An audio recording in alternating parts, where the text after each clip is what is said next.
Welcome to sunrise JRS. साथियों, आज हमारी परसेंटेज की तीसरी क्लास होने वाली है। आज हम परसेंटेज के बेसिक क्वेश्चन जो हमने पढ़ लिए थे उससे आगे के क्वेश्चन जो हमारे होने वाले हैं, आज हम उनको डिस्कस करेंगे।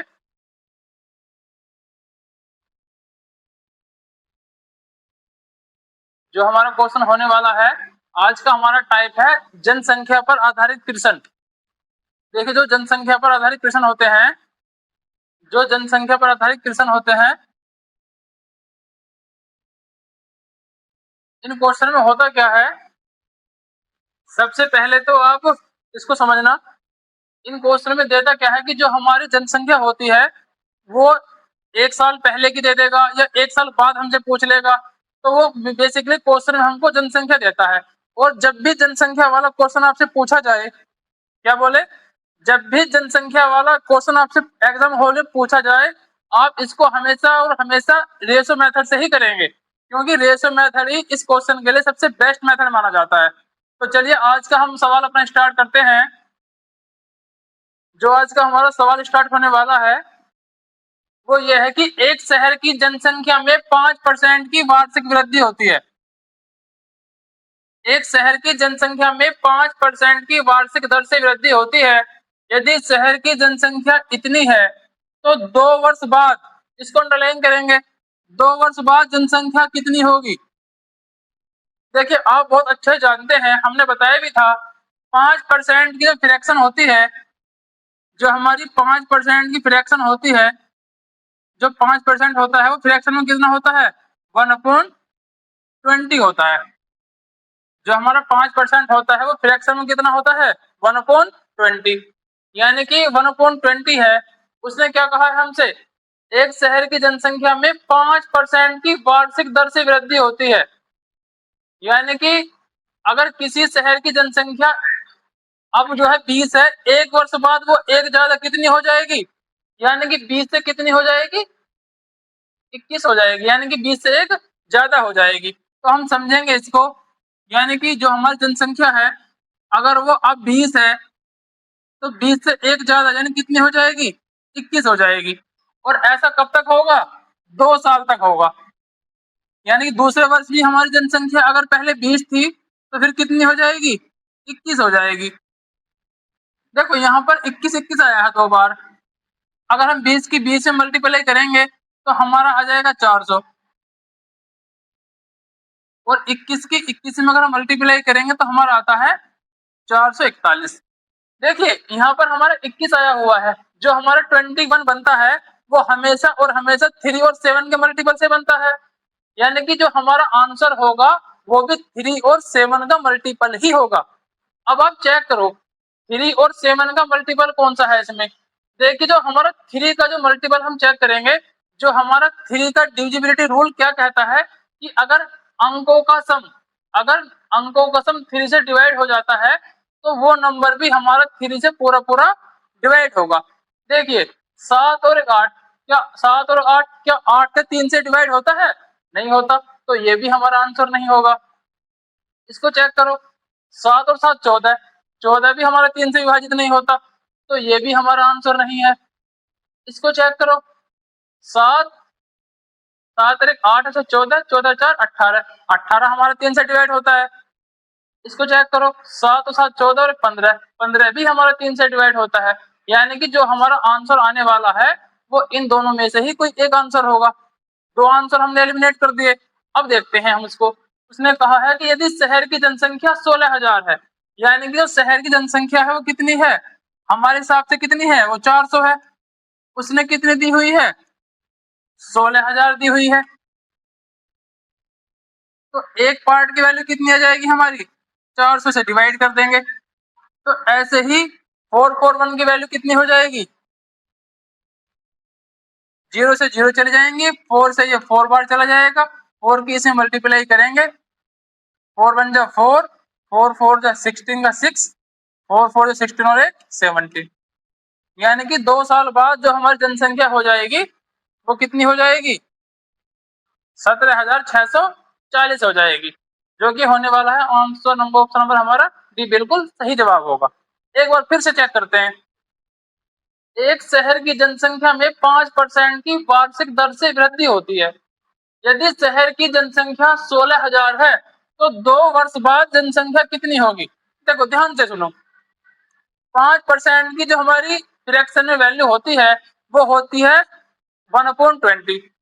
1/20 इसका मतलब है कि अगर जनसंख्या पहले 20 थी तो 1 साल बाद कितनी हो जाएगी? 20 से 1 ज्यादा 21 हो जाएगी। ऐसे ही दूसरे साल भी कितनी हो जाएगी? अगर पहले 20 थी तो 1 साल बाद कितनी हो जाती है? 21 हो जाती है। आप जानते हैं जो ये हमारा 21 है, इस 21 में 3 और 7 का मल्टीपल छुपा हुआ होता है। 3 और 7 का जो मल्टीपल होता है, आप बहुत अच्छे से जानते हैं कि जो 3 का विभाज्यता का नियम है वो क्या कहता है कि अगर अंकों का सम 3 से विभाजित हो जाता है तो वो पूरा पूरा विभाजित हो जाएगा। आपने चेक करा 7 और 1 8, 8 तो 3 से विभाजित नहीं है, तो ऑप्शन नंबर ए भी हमारा आंसर नहीं होगा। ऐसे ही ऑप्शन नंबर सी देखो, 7 और 7 14, 14 का 3 से विभाजित होता है? ना जी ना, 3 से विभाजित नहीं होता है, तो आंसर सी भी हमारा आंसर नहीं होगा। ऐसे ही हमने ऑप्शन नंबर बी चेक करा, 7 और 7 14 और 1 15, 15 हमारा 3 से विभाजित होता है। ऐसे ही हमने ऑप्शन नंबर डी भी चेक करा, 7 और 7 14 और 4 18, 18 भी हमारा 3 से विभाजित होता है। तो अब आप इस केस में क्या कर सकते हैं, आप 7 से भी चेक कर सकते हैं, ये 7 से विभाजित नहीं होगा। देखो करके, 7 दूनी 14, 3 बचे 37 का 7 से विभाजित होता है? नहीं होता। तो ऐसे केस में आप सीधा सीधा ऑप्शन से भी जा सकते हैं। फिर भी ये बेसिक तरीका है जो आप जानते हैं कि हमारे हिसाब से जनसंख्या कितनी थी 2 साल पहले? 400 थी। उसने कितनी दी हुई है? 16,000 दी हुई है। तो यानी कि 400 की वैल्यू कितनी हो गई? 16,000 हो गई। एक पार्ट की वैल्यू निकालने के लिए क्या करते हैं? 400 से डिवाइड कर देंगे। पूछा क्या है? 2 वर्ष बाद जनसंख्या कितनी होगी, यानी कि इसकी वैल्यू पूछना चाह रहा है वो, यानी कि 441 की वैल्यू पूछना चाह रहा है। तो 441 की वैल्यू निकालने के लिए हम क्या करेंगे? 16,000 को 400 से डिवाइड कर दिया और 441 से मल्टीप्लाई करेंगे तो हमारा आंसर कितना आ जाएगा? 17,640 आ जाएगा। क्वेश्चन नंबर 29 देखिए, क्या कहा है उसने? एक शहर की जनसंख्या प्रथम वर्ष में 12.5% बढ़ जाती है, दूसरे वर्ष में 22 सही 2/9% बढ़ जाती है, जबकि तीसरे वर्ष में 14 सही 2/7% क्या होती है? हमारी घट जाती है। यदि 3 साल पहले जनसंख्या 14 लाख थी तो वर्तमान में शहर की जनसंख्या कितनी है? बिल्कुल ऐसा ही सवाल है, बिल्कुल रेशो मेथड से करेंगे। हमने आपको बताया था, जब परसेंटेज की पहली क्लास बताई थी, हमने बताया था कि आप उस टेबल को हमेशा याद रखना, उससे क्वेश्चन आपके जल्दी आसान हो जाएंगे। 12.5% जो होता है हमारा, उसकी फ्रैक्शन वैल्यू कितनी होती है? उसकी फ्रैक्शन वैल्यू होती है 1/8। जो हमारा आगे दिया हुआ है 22 सही 2/9, 22 सही 2/9 की फ्रैक्शन वैल्यू कितनी होती है? 22 सही 2/9। इसको आप परसेंटेज को फ्रैक्शन में बदलेंगे, 22 में 198 और 200/9। इसको आप लिखेंगे 200/9, परसेंटेज हटाएंगे, अपॉन में 100 लगाएंगे, 0 से 0 चली जाएंगी, तो क्या बचा हमारा? 2/9, यानी कि 22 सही 2/9 जो परसेंटेज में है उसकी फ्रैक्शन वैल्यू कितनी है? 2/9। ऐसे ही 14 सही 2/7 को देखेंगे आप, जो 14 सही 2/7 है, 14 सही 2/7 जो हमारा परसेंटेज में दिया हुआ है, उसकी फ्रैक्शन वैल्यू कितनी होती है? 14 सत्ते 98 और 2 100, यानी कि 100/7। परसेंटेज हटाएंगे, अपॉन में 100 लगाएंगे, 0 से 0 चले जाएंगी, यानी क्या बचेगा? 1/7। ये सब चीजें आपको मन में ही याद होनी चाहिए, उससे क्या होता है, क्वेश्चन आपका विद इन सेकंड होना स्टार्ट हो जाता है। अब आप देखो, 12.5% क्या होता है? प्रथम वर्ष में 12.5% क्या होती है? बढ़ती है। अगर 12.5% क्या होती है? हमारी बढ़ती है। तो इसका सीधा सीधा मतलब है कि अगर पहले जनसंख्या हमारी 8 थी तो अब कितनी हो गई होगी? 8 से 1 ज्यादा, यानी कि 9 हो गई होगी। ऐसे ही जब दूसरा वर्ष आया, दूसरे वर्ष में 22 सही 2/9, यानी कि 9 से 2 ज्यादा, दूसरे वर्ष में कितनी हो गई होगी? 9 से 2 ज्यादा 11 हो गई होगी हमारी जनसंख्या। फिर तीसरे ईयर में क्या होता है, तीसरे वर्ष में 14 सही 2/7 घट जाती है। 14 सही 2/7 घट जाती है, इसका मतलब है कि यानी 1/7, यानी कि अगर जनसंख्या पहले हमारी 7 थी तो 7 से अब घटकर कितनी हो गई होगी, 6 हो गई होगी। 7 से घटकर कितनी हो गई, 6 हो गई। अब आप एक चीज देखो, एक चीज नोट करो, ये जब भी ऐसे क्रोश में आता है, ये आपस में क्या हो जाता है, कट जाता है। ये आपस में कट जाता है, इसको भी काटो। 2 से ये कितनी बार जाएगा, 2 तिया 6 और 2 चौक 8। इसकी से मल्टीप्लाई करेंगे, 7 चौक 28, 11 तिया 33। यानी कि अगर पहले जनसंख्या 28 थी तो अब कितनी हो गई है, 33 हो गई है। कितनी बड़ी, देखो कितनी बड़ी, 5 बड़ी। 5 बड़ी, किससे बड़ी, 28 से बड़ी। तो 100 से कितनी, अब देखो आप इसको काटो, 4 से काटो। जब 4 से काटेंगे, 4 से जाएगा 7 बार, 4 से जाएगा 25 बार, 25 पंजे 125 अपॉन में 7। तो जब हम इसको डिवाइड करेंगे तो ये हमारा हो जाएगा 7 एकम 7, 5 बचे 55 हो गया, 7 छिंग 42, 7 छिंग 42, 7 अट्ठे 56, ज्यादा हो जाएगा, 7 छिंग 42, यानी कि 16 पॉइंट कुछ आएगा, और 16 पॉइंट वाला ऑप्शन हमारा एक ही है, यानी कि हमारा आंसर हो जाएगा 16.5 लाख। 16.5 लाख हमारा बिल्कुल सही जवाब हो जाएगा। फिर से देखो एक बार, एक शहर की जनसंख्या प्रथम वर्ष में 12.5% बढ़ती है। 12.5 की जब हम फ्रैक्शन में बनाएंगे, इसका मतलब है 1/8, यानी कि अगर जनसंख्या पहले 8 थी तो अब बढ़कर कितनी हो गई है, 9 हो गई है। ऐसे ही दूसरे वर्ष में 22 सही 2/9% बढ़ती है, यानी कि अगर जनसंख्या पहले 9 थी तो 9 से 2 ज्यादा अब कितनी हो गई है, 11 हो गई है। तीसरे वर्ष में हमने देखा कि 14 सही 2/7% हमारी जो जनसंख्या है वो घटती है। 14 सही 2/7% हमने फ्रैक्शन में बदला तो ये आ गया हमारा 1/7, यानी कि अगर जनसंख्या पहले 7 थी तो 7 से 1 कम अब कितनी हो गई है, वो 6 हो गई है। इसको हमने काटा, 9 से 9 कट गया, इसको देखा 2 तिया 6, 2 चौक 8, यानी कि 7 चौक 28 और 11 तिया 33। अब देखो आप, 28 से 33 हुई तो कितनी बढ़ी, 5 बढ़ गई। किससे बड़ी, 28 से बड़ी। तो 100 से कितनी, इसको देखो 4 से काटा, फिर 4 सत्ते 28, 4 दूनी 8 और 4 पंजे 20, 25 पंजे 125 अपॉन में 7%। जब 7 को हमने 125 से डिवाइड करा तो हमने देखा 7 एकम 7, 5 बचे 55 हो गया, 7 छिंग 42, 7 अट्ठे 56 ज्यादा होता है, तो 7 छिंग 42, तो लगभग जनसंख्या हमारी कितनी आ गई, 16.5 लाख आ गई। अगला क्वेश्चन देखते हैं। एक छात्र की, एक स्कूल की छात्र संख्या, एक स्कूल की छात्र संख्या प्रत्येक एकांतर वर्ष में 15% बढ़ती और घटती है। अल्टरनेट ईयर का क्या मतलब है, यानी कि एक साल बढ़ती है, फिर एक साल घटती है, फिर एक साल बढ़ती है। अल्टरनेट ईयर का मतलब ही ये होता है कि एक साल छोड़कर बढ़ती है और एक साल छोड़कर ही घटती है। यदि वृद्धि की शुरुआत 2012 से हुई, वृद्धि की शुरुआत 2012 से हुई तो 2012 की तुलना में 2015 की शुरुआत में स्कूल की छात्र संख्या में कितने प्रतिशत की वृद्धि या कमी हुई, वो ये पूछना चाह रहा है। तो ओवरऑल आप देखेंगे 2012 से 2013 तक एक साल हो गया, 2013 से 2014 तक एक साल हो गया, 2014 से 2015 तक भी एक साल हो गया, यानी कि ओवरऑल हमारे 3 ईयर बैठ रहे हैं। कितने ईयर बैठ रहे हैं साथी, 3 ईयर। अब आप देखो जो 15% है, 15% की फ्रैक्शन वैल्यू कितनी होती है, जो हमारा 15% है, इस 15% की फ्रैक्शन वैल्यू होती है, जब हम इसको फ्रैक्शन में चेंज करेंगे तो 15 अपॉन परसेंटेज हटाएंगे, अपॉन में 100 लगाएंगे, इसको 5 से काटेंगे, 5 दिया 15, 5 दूनी 10, 0। ये सब चीजें आपको मन में याद होनी चाहिए, उससे क्वेश्चन बड़ा आसान हो जाता है। यानी कि हम कह सकते हैं कि 15% जो हमारा फ्रैक्शन में जो हमारा 15% है उसकी फ्रैक्शन वैल्यू कितनी होती है, 3/20 होती है।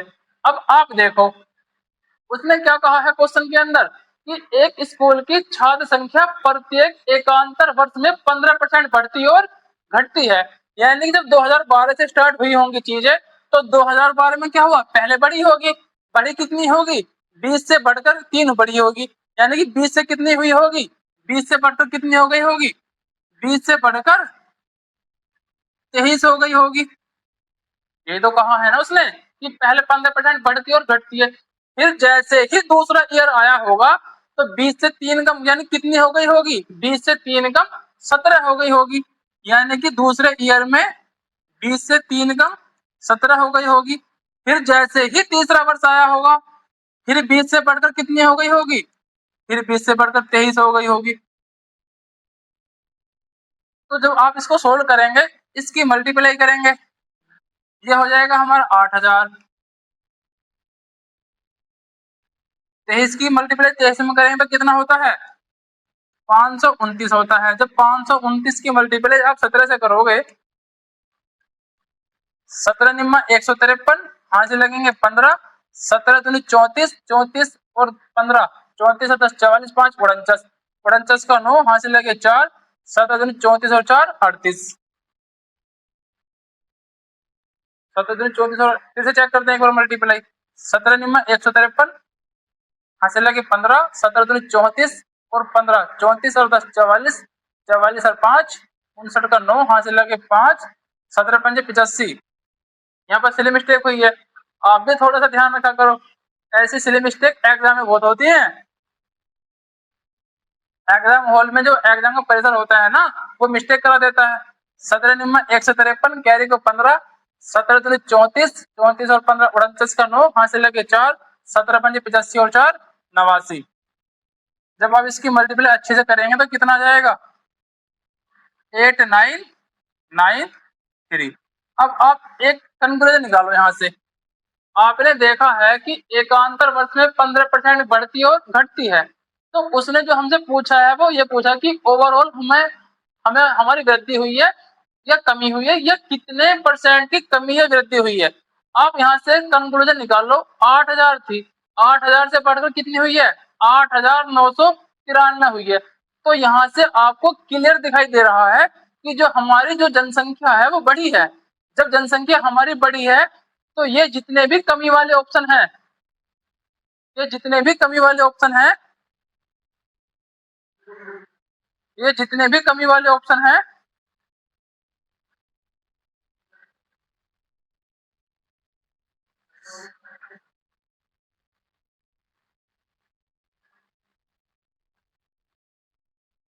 बोलो ना भैया जरा, देखो टाइम नोट कर लो, ये जितने भी हमारे कमी वाले ऑप्शन हैं इनको क्या कर देंगे हम, कट कर देंगे, क्योंकि कमी तो हमारी हुई नहीं है ना। आपको सीधे सीधे दिख रहा है कि हमारी वृद्धि हो रही है, तो कमी वाले ऑप्शन तो हम देखते तुरंत कट कर देंगे। अब इन दोनों ऑप्शन में वृद्धि हो रही है, यानी कि जो हमारा आंसर होगा वो इन्हीं दो ऑप्शन में से कोई एक ऑप्शन होगा। अब देखो आप इसको सोल्व करो, कितनी वृद्धि हुई है, जब आप इसको सोल्व करेंगे तो 8000, जब आप इसको सोल्व करेंगे तो 993 की वृद्धि हुई है। कितने की वृद्धि हुई है, 993 की। हुई किससे है, 8000 से है, 8000 से हुई है। तो 100 से कितना, 100% से मल्टीप्लाई कर देंगे। आप देखेंगे 2 जीरो से 2 जीरो चली गई। अब आप इसको सोल्व करो, आप इसको 8 से डिवाइड करो। जब आप इसको 8 से डिवाइड करेंगे तो 8 हो जाएगा। ये कितना हुआ, 19 हुआ। 8 दूनी 16, 8 या 24 तो ज्यादा हो जाएगा, 8 दूनी 16, यानी कि हमारा स्टार्ट में कितना आ रहा है, 12 आ रहा है। तो 12 हमारा यही आ रहा है, तो यही हमारा आंसर हो जाएगा। आगे हमको सोल्व करने की जरूरत ही नहीं है, क्योंकि हमको टाइम बचाना है ना साथी, आपको टाइम बचाना है। जब हम टाइम बचाएंगे तभी तो एग्जाम क्रैक करेंगे ना। अरे हाँ या ना, आगे चलो, जो हमारा आगे वाला क्वेश्चन है इसको देखते हैं ऐसे ही।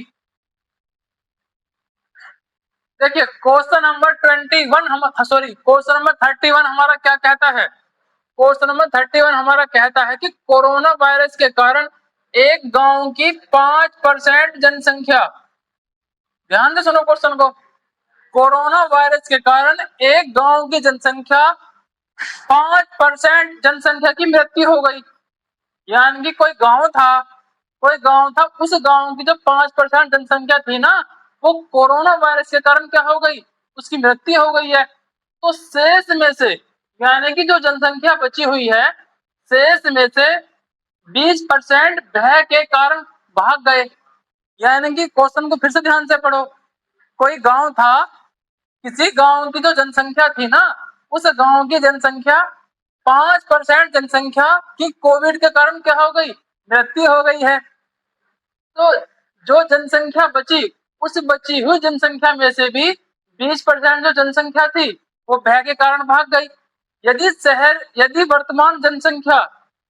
गांव की वर्तमान जनसंख्या इतनी है, तो कोविड से पहले, यानी कि कोरोना से पहले जो गांव की जनसंख्या थी वो कितनी थी, वो ये पूछना चाह रहा है आपसे। एक बार क्वेश्चन को फिर ध्यान से पढ़ो, समझ में आ रहा होगा, ऐसी हम उम्मीद करते हैं। देखो, आपने देखा होगा कुछ समय पहले कोरोना की एक वैश्विक महामारी आई थी। उस कोविड से क्या हुआ, कोरोना वायरस की वजह से एक गांव की जो जनसंख्या थी वो 5% जनसंख्या क्या हो गई, 5% जनसंख्या की मृत्यु हो गई। जब 5% जनसंख्या की मृत्यु हो गई, जो बची हुई जनसंख्या थी ना, उसमें से भी 20% जनसंख्या भय के कारण भाग गई। तो जो बची हुई जनसंख्या है वो इतनी बची हुई जनसंख्या है। तो यदि वर्तमान जनसंख्या इतनी है, तो कोरोना से पहले जो जनसंख्या थी वो कितनी थी, ये पूछना चाह रहा है क्वेश्चन। अब आप इसको फिर से रेशो मेथड से करेंगे। हमने आपको बताया था कि जो हमारा 5% होता है, उस 5% की फ्रैक्शनल वैल्यू कितनी होती है, 1/20 होती है। यानी कि 5% की फ्रैक्शनल वैल्यू कितनी होती है, 1/20 होती है। 20% की फ्रैक्शनल वैल्यू कितनी होती है, 20% की फ्रैक्शनल वैल्यू होती है 1/5। 20% की फ्रैक्शनल वैल्यू होती है 1/5। अब आप देखो, 5% जनसंख्या की मृत्यु हो गई है। जब 5% जनसंख्या की मृत्यु हो गई है, यानी कि वो क्या कहना चाह रहा है, वो सीधे सीधे ये कहना चाह रहा है कि अगर जनसंख्या 20 थी ना, तो 20 में से एक की मृत्यु हो गई, 19 बची है। अब करो इसको सोल्व।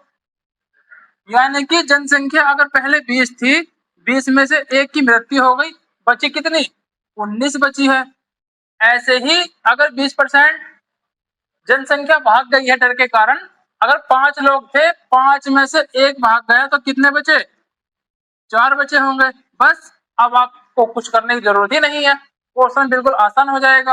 आप जानते हैं, आप ऐसे क्रॉस में काट देते हैं। हमने आपको बताया भी था कि इस तरह से आप क्रॉस में जो है काट देते हैं। जब आप इसको काटोगे तो ये कितना हो जाएगा, 4 से ये 5 बार चला जाएगा। कितनी बार चला जाएगा, 5 बार चला जाएगा। देखो, 5 की जब 5 से मल्टीप्लाई करेंगे तो कितना हो जाएगा, 25 आएगा। 5 की 5 से मल्टीप्लाई करेंगे 25 आएगा, और 19 का ये 19 ही आ जाएगा। अब आप देखो ना, यदि जनसंख्या पहले कितनी थी, 25 थी, अब कितनी है, 19 है। हमारे हिसाब से कितनी है, 19। क्वेश्चन में कितनी दी हुई है, 4655 दी हुई है। यानी कि 19 पार्ट की वैल्यू इतनी, तो एक पार्ट की वैल्यू कितनी हो जाएगी, 19 से डिवाइड कर देंगे, तो वो जो जनसंख्या पूछी है उसने, पहले की जनसंख्या कितनी हो जाएगी, पहले हमारे हिसाब से जनसंख्या कितनी थी, 25 थी, तो 25 से क्या कर देंगे, 25 से मल्टीप्लाई कर देंगे। 19 से डिवाइड करो इसको। जब आप इसको 19 से डिवाइड करेंगे, 19 दूनी 38, 8 बचे 85 हो गया, 19 पंजे 95 चलेगा नहीं, 19 चौक 76, 9 बचे 19 पंजे 95, 275।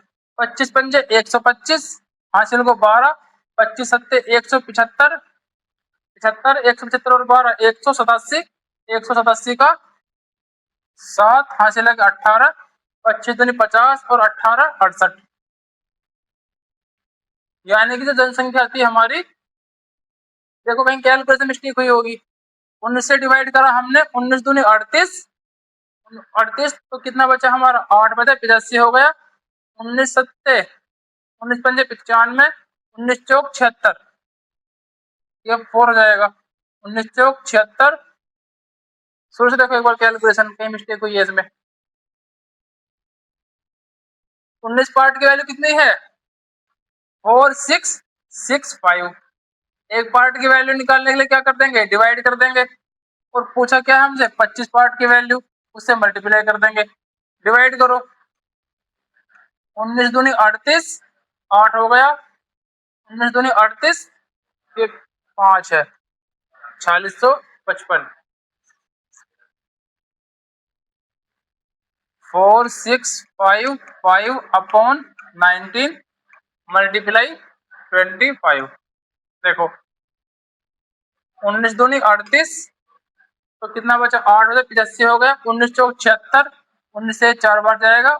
19 चौक 76, 76 और 85 9 हो जाएगा। 19 पंजे 95। अब देखो 25 पंजे 125, हाथ से लगे 12, 25 चौका 100 और 12 112, 112 लास्ट में 25 एक ही ऑप्शन में आ रहा है, यानी 61 25 का आंसर हो जाएगा। 25 चौक 25 3 50, 25 पंजे 125, हाथ से लगे 12, 25 चौका 100 और 12 112 का 2, हाथ से लगा 1, 25 3 50 और 1 61। यानी कि हमारा जो ऑप्शन नंबर ए है वो बिल्कुल सही जवाब हो जाएगा। इसी के साथ क्वेश्चन नंबर जो हमारा नेक्स्ट है उसको देखिए। देखिए अब हमारा अलग टाइप चलने वाला है, जनसंख्या पर आधारित ट्यूशन। इससे पहले जो जनसंख्या है हमारा, यह उसका ही सेकंड पार्ट है। इसमें आप देखना, जो हमारा सेकंड टाइप है इसको देखना आप। 2 वर्ष पहले एक कस्बे की जनसंख्या कितनी थी? क्या कहा है क्वेश्चन को ध्यान से पढ़ो।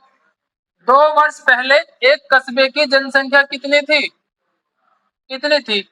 बड़े शहरों में प्रवास के कारण 8% की दर से 8% की दर से घटती जाती है। कस्बे की वर्तमान जनसंख्या क्या होगी? ये पूछा, यानी कि कोई कस्बा दिया हुआ है, उस कस्बे की जनसंख्या कितनी है? इतनी दी हुई है हमको। उसने कहा कि बड़े शहरों में, यानी कि लोग जो है ना उस कस्बे को छोड़कर बड़े शहरों में चले गए हैं। जब बड़े शहरों में चले गए तो उसके कारण जनसंख्या में कुछ कमी आएगी ना। जब लोग बड़े शहरों में चले जाएंगे तो जनसंख्या हमारी घटेगी। तो उसने कहा है कि बड़े शहरों में प्रवास के कारण यह एक साल में 8% की दर से घटती जाती है, यानी कि एक साल में 8% घटती है। तो उसने कहा है कि 2 वर्ष पहले कितनी रही होगी, यानी कि जब जनसंख्या घटती जा रही है तो जाहिर सी बात है 2 साल पहले जो हमारी जनसंख्या थी वो ज्यादा ही रही होगी। तो आप अब इसको सोल्व करो। सबसे पहले क्या करेंगे, ऐसे क्वेश्चन में वही रेशो मेथड लगाएंगे अपना। जो हमारा 8% होता है, 8% को किस में बदलेंगे? 8% को आप फ्रैक्शन में बदलेंगे। तो जब आप इसको फ्रैक्शन में बदलेंगे तो 8/100 करेंगे। 2 से काटो, 2 चौक 8, 2 पंजे 10, 0। फिर 2 से काटो, 2 दूनी 4, 2 से 25 बार। यानी कि जो हमारा 8% है उसकी फ्रैक्शन में वैल्यू कितनी है? 2/25। जब परसेंटेज को हटाते हैं 100 से डिवाइड करते हैं। 2 से काटा 2 चौक 8, 2 से काटा 50 बार, 2 से फिर काटा 2 बार, 2 से काटा 25 बार। यानी कि इसका मतलब है कि जनसंख्या 25 से 2 कम होती जाती है। यानी कि जनसंख्या अगर पहले 25 थी ना, तो एक साल में 25 से 2 कम, यानी कि कितनी हो जाती है? 23 हो जाती है। देखो इसको, अगर जनसंख्या पहले हमारी 25 थी तो 25 से 2 कम होकर कितनी हो जाएगी? 23 हो जाएगी। ऐसे ही फिर दूसरे साल हुआ होगा, यानी कि जनसंख्या पहले 25 रही होगी, फिर दूसरे साल भी 25 से 2 कम होकर के कितनी हो गई होगी? 23 हो गई होगी। यानी कि अगर हम इसकी मल्टीप्लाई करें, आप देखो इसको, अगर 25 मल्टीप्लाई 25 लिखें और इसको लिख दें 23 मल्टीप्लाई 23, यानी कि आपको सीधा सीधा भी दिख रहा होगा कि जो हमारा आंसर होने वाला है वो 23 का ही कोई मल्टीपल होगा। देखो जब आप 25 की 25 से मल्टीप्लाई करेंगे तो इतना आ जाएगा, 23 की 23 से मल्टीप्लाई करेंगे तो ये आ जाएगा। हमारे हिसाब से 2 वर्ष पहले जनसंख्या कितनी थी? इतनी थी। उसने कितनी दी हुई है? इतनी दी हुई है। यानी कि 9487 9487500 अपॉन 25 मल्टीप्लाई 25 मल्टीप्लाई कर देंगे, किसकी वैल्यू निकालनी है 23 मल्टीप्लाई 23। इसको सोल्व करो आप। जब आप इसको सोल्व करोगे तो आप देखेंगे 25 से काटेंगे, 25 थी 75, 19 बचा, 94 में से 75 जाएंगे, 19 बचेंगे, 198 हो जाएगा, 25 सत्ते 175, 23 बचे 237 हो गया, 25 निम्मा 225, 12 बचे, 25 पंजे 125, 2 जीरो ऐसी आ जाएंगी। फिर इसको 25 से सोल्व करेंगे, यहाँ पे कर सकते हैं आप solve 3795 upon 25 multiply 23 multiply 23।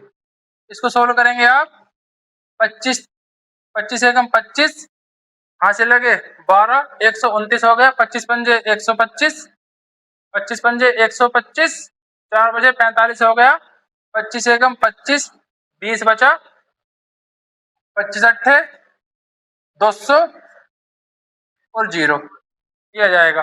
Multiply करेंगे इसकी 23, ये हो जाएगा 529। अब आप देखो जब आप इसकी मल्टीप्लाई करेंगे तो अब आप एक काम करो, अब आगे आप मल्टीप्लाई मत करना, अब आगे आप मल्टीप्लाई मत करना। अगर आप मल्टीप्लाई करोगे तो इसकी कैलकुलेशन क्या हो जाएगी, बहुत बड़ी हो जाएगी। कैलकुलेशन क्या हो जाएगी, बहुत बड़ी हो जाएगी। हम इस बड़ी कैलकुलेशन के लिए डिजिटल सम को यूज करेंगे। किसका यूज करेंगे साथी, डिजिटल सम का। देखो डिजिटल सम क्या कहता है, डिजिटल सम क्या कहता है, अब आप देखो 5 और 1 6, 6 और 1 7, 7 और 1 7 और 8 15, 15 आएगा इन सबको ऐड करने के बाद, और 15 का भी डिजिटल सम कितना होता है 6। ऐसे ही आप इसका देखो 5 और 2 7 और 9 16, 16 का डिजिटल सम कितना होता है 7। इन दोनों की मल्टीप्लाई करें तो कितना आएगा 7 6 42, और 42 का भी डिजिटल सम कितना आता है 6, यानी कि 6 हमारा जिस ऑप्शन में आएगा वही हमारा आंसर हो जाएगा। जिस ऑप्शन का भी हमारा डिजिटल सम कितना आएगा 6 आएगा वही हमारा आंसर हो जाएगा। 8 7 15, 15 1 16, 16 और 2 18, 18 का डिजिटल सम कितना होता है 19, ये हमारा आंसर नहीं होगा। इसको देखो 9 6 15, 15 और 2 17, 17 का डिजिटल सम कितना होता है 8, ये भी हमारा आंसर नहीं होगा। इसको देखो 7 और 6 13, 13 3 16, 16 और 2 18, 18 का डिजिटल सम कितना होता है 9, ये भी हमारा आंसर नहीं होगा। इसको देखो 8 8 और 4 12, 12 3 15, 15 का डिजिटल सम कितना होता है, इन दोनों का जो डिजिटल सम है इन दोनों को ऐड करने के बाद 6 आता है ना, ये हमारा आंसर होगा। फिर से देखो इस क्वेश्चन को एक बार, 2 साल पहले एक कस्बे की जनसंख्या इतनी दी हुई थी, बड़े शहरों में यानी कि जो कस्बा था उससे कुछ लोग दूसरे शहर में चले गए, तो जब दूसरे शहर में चले गए तो जनसंख्या में कमी आएगी। तो यानी कि अगर 2 वर्ष पहले एक कस्बे की जनसंख्या इतनी थी, बड़े शहरों में प्रवास के कारण यह प्रतिवर्ष 8% की दर से घटती जाती है, यानी कि एक साल में 8% कम होती है। और आप जानते हैं कि 8% की फ्रैक्शनल वैल्यू कितनी होती है 2/25 होती है, यानी कि अगर पहले 25 थी तो घटकर कितनी हो गई 23 हो गई। ऐसा कब तक हुआ, 2 वर्ष की बात करी है ना उसने, तो 2 बार करेंगे ऐसा ही। 25 से 2 कम कितनी हो गई 23 हो गई, 25 क्यों 25 से मल्टीप्लाई करेंगे, अनुपात 23 मल्टीप्लाई 23 लिखेंगे। हमारे हिसाब से 2 साल जो पहले जनसंख्या थी वो इतनी थी, क्वेश्चन में कितनी दी हुई है वो इतनी थी 94,87500 अपॉन 25 मल्टीप्लाई 25। आपने इसको सोल्व करा, इसकी वैल्यू हमको निकालनी है। आप इसको सोल्व करके यहाँ तक आए, जब आप इसको सोल्व करके यहाँ तक आए, अगर आप इसकी इसे मल्टीप्लाई करोगे तो क्वेश्चन बहुत ज्यादा कैलकुलेटिव हो जाएगा। आप एग्जाम हॉल में मल्टीप्लाई करने में ही रह जाओगे, बाकी दूसरे लोग जो है ना वो मल्टीप्लाई करके चले जाएंगे। तो इस मल्टीप्लाई से बचने के लिए हम यूज करते हैं डिजिटल सम का। जो हमारा डिजिटल सम है वो क्या कहता है, आप इसको सबको ऐड करो। जब आप इसको ऐड करेंगे, अगर 5 6 6 1 7 7 और 8 15, 15 का भी डिजिटल सम कितना होता है 5 में 1 जोड़ेंगे तो 6 आएगा, यानी कि इसका जो हमारा डिजिटल सम आया है वो कितना आया है, वो 6 आया है। ऐसे ही आप इसका डिजिटल सम देखो, 5 और 2 7, 7 और 9 16, 16 में जब 1 और 6 को आप ऐड करोगे तो कितना आ गया 7, यानी कि 7 की मल्टीप्लाई जब आप 42 पर आ जाएगा, 7 की मल्टीप्लाई 6 में करोगे 7 छिंग 42, यानी कि 42 का भी जब आप डिजिटल सम निकालोगे 4 और 2 को ऐड करोगे तो हमारा आता है 6, यानी कि जो हमारा इनको इसको सोल्व करके डिजिटल सम आया है वो 6 आया है। अब आप ऑप्शन चेक करो, ऑप्शन में जिसका भी डिजिटल सम 6 आ जाएगा वही हमारा आंसर होगा। आपने इसको चेक करा, 8 और 7 15, 1 16 तो 18, 18 का जो होता है, जो हमारा 18 होता है, इसका डिजिटल सम कितना होता है 9 होता है, तो ये हमारा आंसर नहीं होगा। ऐसे ही आप इसको देखो, 9 और 6 15, 16 और 17, 17 का डिजिटल सम कितना होता है 8 होता है, हमको तो 6 लाना है, ये भी हमारा आंसर नहीं होगा। ऐसे ही आपने इसको देखा, 7 और 6 13, 13 और 3 16, तो 18, 18 का डिजिटल सम कितना होता है 9 होता है, ये भी हमारा आंसर नहीं होगा। ऐसे ही आपने इसको चेक करा, 8 3 11, 11 और 4 15, जो हमारा 15 आया है, इन दोनों जो हम जोड़ेंगे तो कितना आएगा 6 आएगा, और 6 तो हमारा आया था डिजिटल सम, तो यही हमारा बिल्कुल सही जवाब होगा। इससे जो आगे की क्लास है हम कल करेंगे। उम्मीद करते हैं आपको अच्छे से हर एक क्वेश्चन समझ में आया होगा, और जो भी क्वेश्चन हमने आपको कराए हैं आप इसकी मल्टीपल टाइम प्रैक्टिस करना, और विश्वास रखना कि बहुत बेहतर कंटेंट हम आपको दे रहे हैं। लगभग किसी भी एग्जाम में आप देखना, अगर आप इन क्वेश्चन की अच्छे से प्रैक्टिस करते हुए चलोगे तो इतना भर विश्वास हम आपको दिलाते हैं कि आप हर क्वेश्चन को अच्छे से करोगे। जय हिंद। यहाँ से आगे कल करेंगे।